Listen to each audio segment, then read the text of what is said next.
અલ્પેશભાઈ લીંબાચિયા એ ભારતીય જનતા પાર્ટીના ખૂબ જૂના કાર્યકર્તા છે. વર્ષોથી પહેલાં વિશ્વ હિન્દુ પરિષદ બજરંગ કામ કરતા હતા, ત્યારબાદ યુવા મોરચામાં એમને કામ કર્યું. અનેક રીતે એમને પાર્ટીમાં ઘણા બધા એવા કામો પણ કર્યા છે કે જે પાર્ટી હંમેશા યાદ રાખે. કોઈક એક ઘટનાના કારણે સ્વાભાવિક જ છે, જેની સામે થયું હોય એને દુઃખ લાગે, નારાજગી પણ થાય, અને ઘટનાના કારણે પાર્ટીએ એમને સસ્પેન્ડ કર્યા હતા.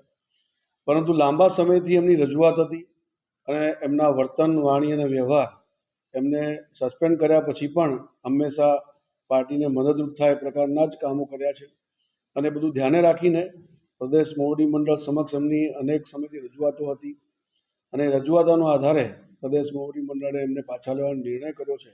આ નિર્ણયના આધારે કાલે અમને ઘર વાપસી થઈ છે, એમને પરત લીધા છે. પાર્ટીમાં ક્યારે પણ આવું ઘટના બનતી હોય છે તો નારાજગી થવાની સંભાવના રહેતી જ હોય છે. જેવી રીતે હમણાં ઉમેદવારોની ટિકિટ ડિક્લેર થશે તો ઘણા બધા લોકોએ ફોર્મ ભર્યા છે, તો જેને નથી મળવાનું એને નારાજગી આવવાની સ્વાભાવિક પણ છે. અને પરિવારમાં જ્યારે આવડો મોટો પરિવાર હોય, ભારતીય જનતા પાર્ટી ખૂબ વિશાળ પરિવાર છે, એ પરિવારની અંદર મન દુઃખ એકબીજાને થતું હોય છે, પરંતુ છેવટે બધા પાર્ટીના જ કાર્યકર્તાઓ છે. સંવાદ કરીને સમાધાન લાવવાનો પ્રયત્ન જરૂરથી કરીશું. જરૂરથી થશે.